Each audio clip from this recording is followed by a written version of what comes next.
Amados, boa noite. Eu quero agradecer a Deus por nós estarmos juntos, pela graça de podermos mais uma vez nos ajuntarmos, eu daqui, você daí, em espírito de oração, de comunhão, de crescimento, de graça. Assim nós lermos a palavra do Senhor.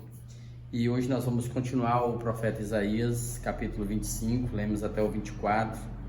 E nós estamos agora naquele contraste, aquele momento em que Isaías sai das sentenças sobre cada uma das nações vizinhas, o que representa as sentenças de Deus nos últimos dias para a terra, para as nações da terra.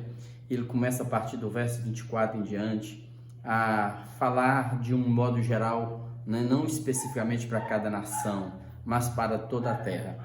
E no capítulo 25 ele diz assim: Ó Senhor, Tu és o meu Deus, exaltar-te-ei e louvarei o Teu nome, porque tens feito maravilhas e tens executado os Teus conselhos antigos, fiéis e verdadeiros.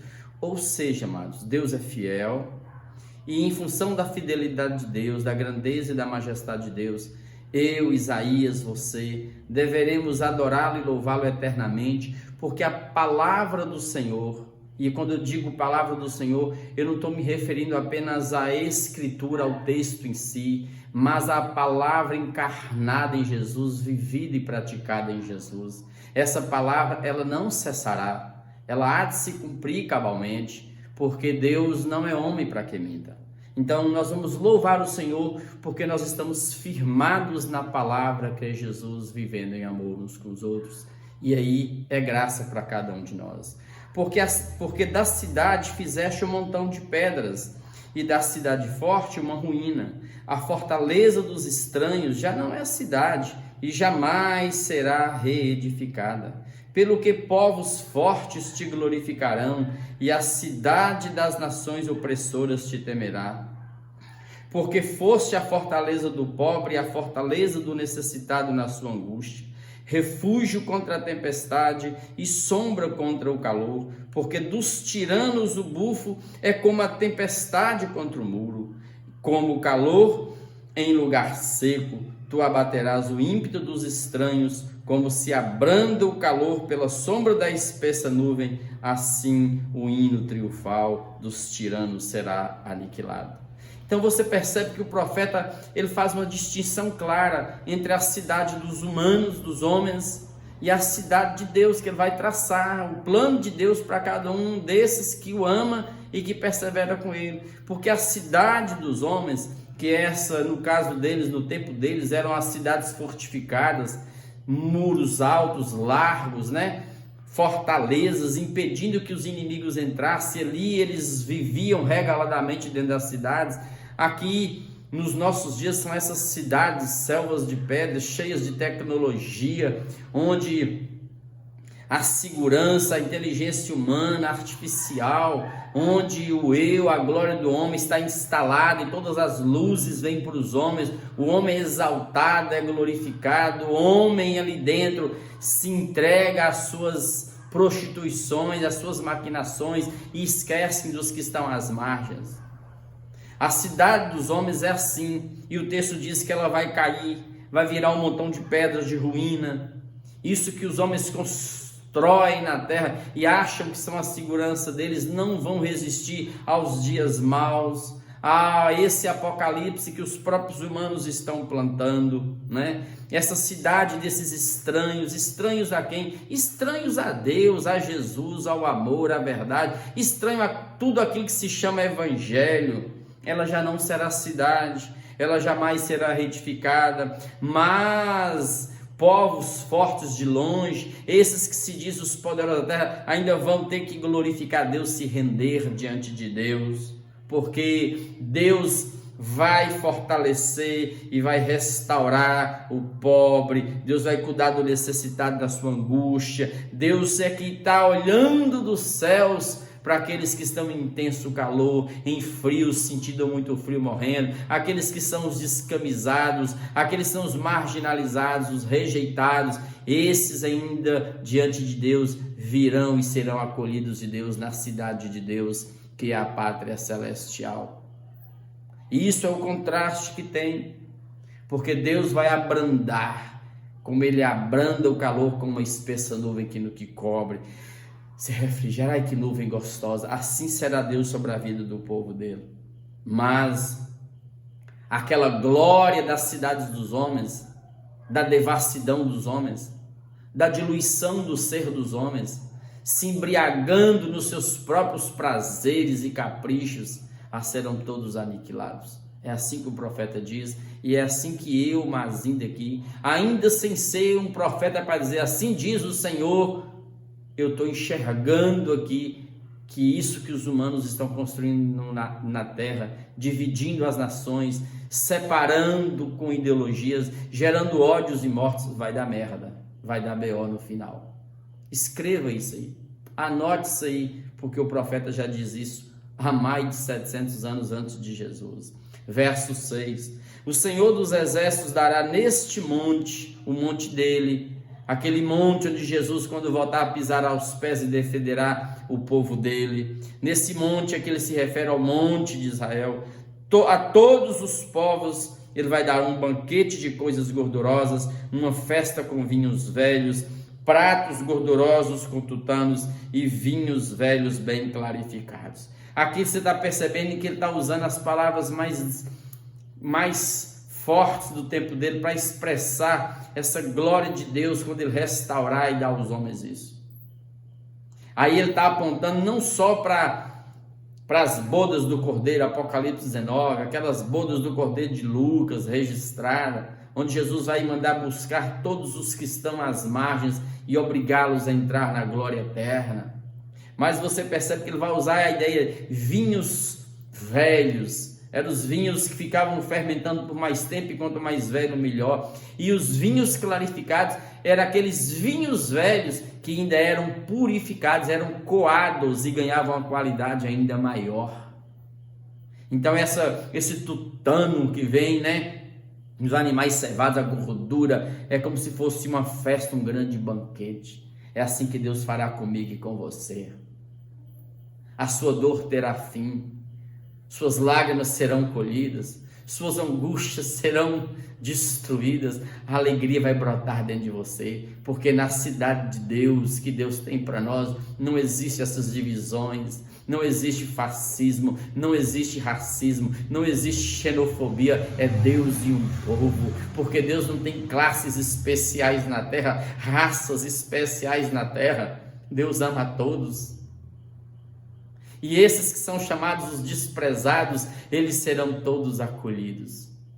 Aqueles que foram os Lázaros da vida, que viveram de migalhas mendicando, esses encontrarão em Deus o seu banquete, a sua alegria. Verso 17: destruirá neste monte a cobertura que envolve todos os povos e o véu que está posto sobre todas as nações. Ou seja, Deus vai tirar dos olhos das pessoas essa camada espessa de um véu denso, pesado, que é o véu da religião, que impede as nações, que impede as pessoas de enxergar a glória de Deus na face de Cristo, vivida no Evangelho e praticada. Esse véu cujos principados se tornam poderosos sobre os humanos e são usados por Satanás para agrilhoar e para matar as pessoas e prender as pessoas em escravidões eternas, e será retirado. E as pessoas saberão que Deus é mais simples do que aquilo que está sendo ensinado nas religiões. Religiões que estão se tornando bestas na terra, levando os fiéis a adorarem bestas políticas. Esse véu vai ser tirado. As pessoas vão conseguir enxergar claramente o amor de Deus estampado em Jesus, demonstrado ali na cruz do Calvário. Vai ser tirado. Esse véu que encobre as nações vai ser tirado. E muitos vão sair dessa Babilônia para servir o Deus vivo e verdadeiro. Verso 8: tragará a morte para sempre, e assim enxugará o Senhor Deus as lágrimas de todos os rostos, tirará de toda a terra o opróbrio do seu povo, porque o Senhor falou. E Deus não é homem para que minta. E mais uma vez, isso vai apontar para Jesus, onde na cruz Jesus mata a morte. E a morte já não tem mais o poder sobre a sua vida, porque a morte em Cristo, ela morre de inanição. Em Cristo ela deixa de ser alimentada. Em Cristo ela deixa de apavorar mentes e corações ante a expectativa da sua chegada. É como diz Paulo lá na carta aos Coríntios, no capítulo 15, a primeira carta. Tragada foi a morte pela vitória. Onde está, a morte, a tua vitória? Onde está, a morte, o teu ferrão, o teu aguilhão? Porque a força do pecado é a lei. Sim. A lei aumenta o seu pecado, mas em Cristo a lei foi rompida, foi removida, para que possamos viver inteiramente pela graça, a partir de Jesus, não desde sempre, porque tudo é graça, a criação é graça, tudo é graça. A morte vai ser tragada, porque é Jesus quem tem todo o poder. Aleluia! E Ele enxugará dos olhos toda lágrima. E Ele vai colher tudo e vai transformar tudo em alegria. Aleluia! Verso 9: naquele dia se dirá: eis que este é o nosso Deus, em quem esperávamos, e Ele nos salvará. Aleluia! Este é o Senhor a quem aguardávamos, o Cristo eterno, o Messias, que estava em Jesus salvando os humanos. Na sua salvação que Jesus proporcionou para nós na cruz, exultaremos e nos alegraremos. É nessa salvação, é nessa fé que nós descansamos e perseveramos, saltando muralhas, destruindo gigantes, rompendo em fé, caminhando rumo à pátria celestial, sem desviar nem para a direita e nem para a esquerda. Verso 10: porque a mão do Senhor descansará neste monte. Sim, o monte onde será acolhido todos os povos que amam Jesus. Esse monte do Senhor, aqui tem uma simbologia importante, que é a cidade de Deus. Mas Moabe aqui, amados, está para além daquela cidadezinha, terra dos Moabitas ali, do lado leste de Israel, mais embaixo assim, para o sul. Está para além dela, que era uma grande fortaleza no alto que tinha a sua cidade. Mas Moabe será trilhado no seu lugar, como se pisa palha na água da cova da esterqueira. Sim, lá na esterqueira, como pisava, assim essas cidades serão pisadas. Porque Deus é irado, Deus tem ódio, tem mágoa dos humanos, Deus está aqui fulminando. Não, é porque os humanos estão colhendo sua própria maldade, seu próprio apocalipse. Os humanos perdeu a capacidade de amar. A terra está sendo congelada como um grande iceberg. Os humanos estão ficando frios, indiferentes à dor alheia, insensíveis à graça, ao amor de Deus, estranhos a Deus, seguindo seus próprios caminhos e caprichos, como se eles dessem conta, e se eles dessem conta de bancar uma vida sem Deus, sem a naturalidade do que Deus criou na terra. Não dá. Os humanos vão perceber que quanto mais eles destroem o meio ambiente, a criação, tudo, mais eles estão se infiltrando para um abismo, entrando para o abismo que eles mesmos estão construindo. No meio disto, estenderá ele as mãos, como estende o nadador para nadar, mas o Senhor lhe abaterá a altivez.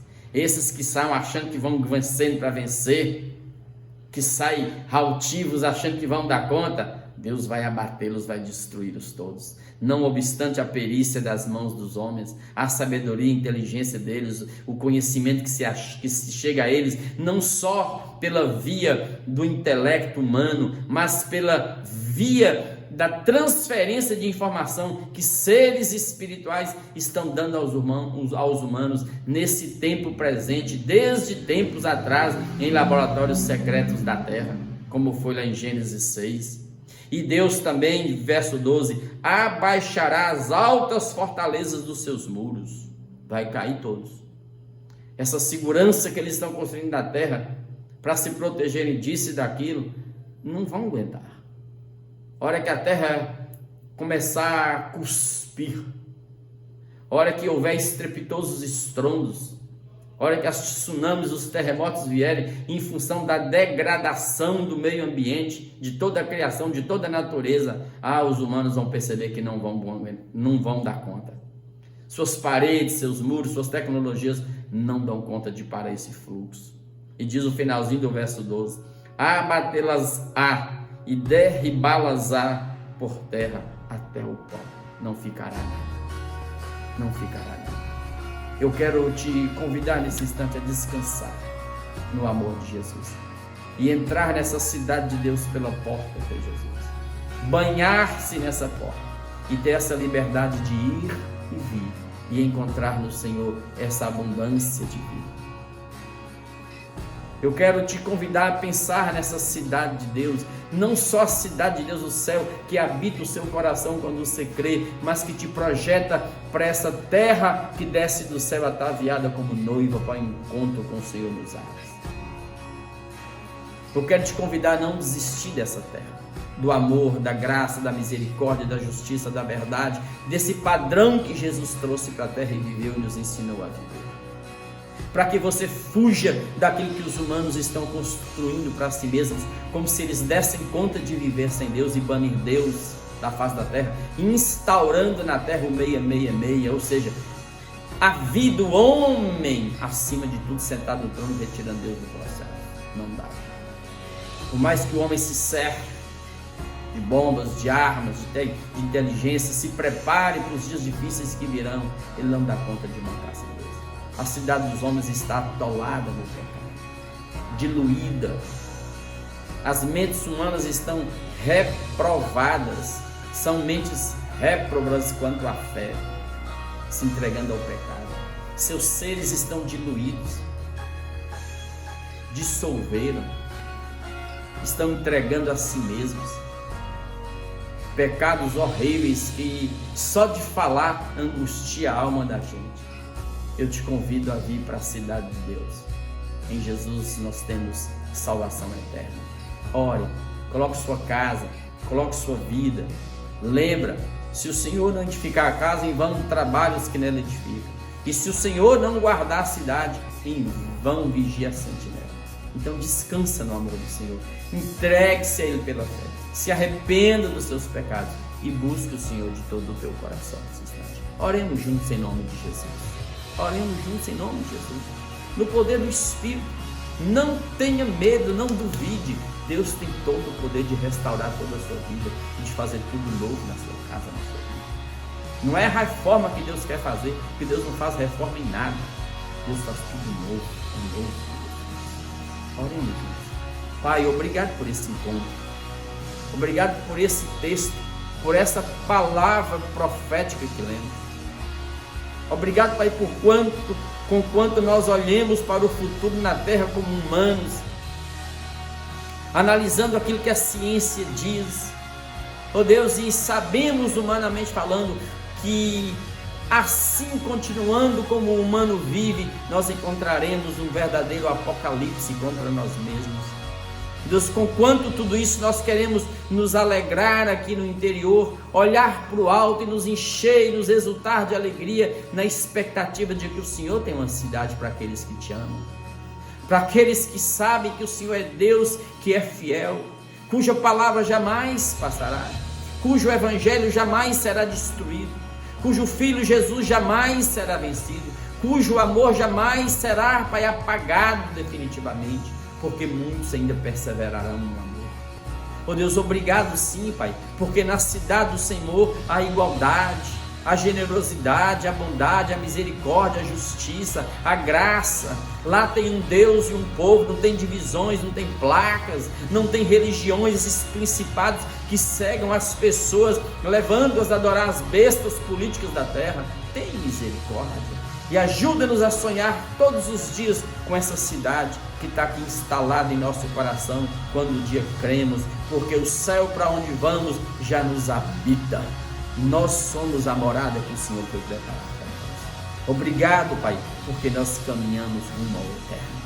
Oh Deus, obrigado porque nem a morte poderá roubar-nos essa esperança, porque ela já foi vencida ali na cruz. Ela já foi tragada pela vitória em Cristo Jesus. Cristo já despojou os principados, esses poderes da terra, esses poderes celestiais malignos já foram destronados na cruz. Na cruz o mundo acabou. e nós estamos livres para te servir-te no Pai. Levanta-me e levanta os teus filhos. Levanta nossas casas em amor. Levanta-nos para profetizar. Levanta-nos para amar. Restaura aqueles que estão cambaleando, estão trôpegos e cansados. Aqueles que estão, ó Deus, desesperançados, angustiados até a morte. Aqueles que estão agora à beira do suicídio, do abismo. Aqueles que estão tentando se evadir da vida. Aqueles que estão tentando, Pai, ó Deus, afastar definitivamente. Traga-os de volta. Reaviva o poder do Senhor neles. Liberte-os pelo teu Espírito. E eu quero, em nome de Jesus, no poder do teu Espírito que em mim habita, que me chamou para profetizar, eu quero te pedir que o Senhor envie o teu anjo até essa pessoa agora, onde ela estiver nesse instante, que o Senhor ressuscite o que está morto e que o Senhor destrua, Pai, as fortalezas de Satanás e destrone esses principados que têm matado essa mente, essa alma, roubado a alegria dessa pessoa, os sonhos dessa pessoa, a saúde dessa pessoa. Repreenda agora toda ação maligna de morte e levante essa família e levante essa vida agora, Pai, em nome de Jesus. Em nome de Jesus. É assim que eu abençoo cada um e te agradeço pelo milagre já recebido, para louvor e glória do teu nome, em nome de Jesus, no poder do Espírito Santo. Amém, amém e amém.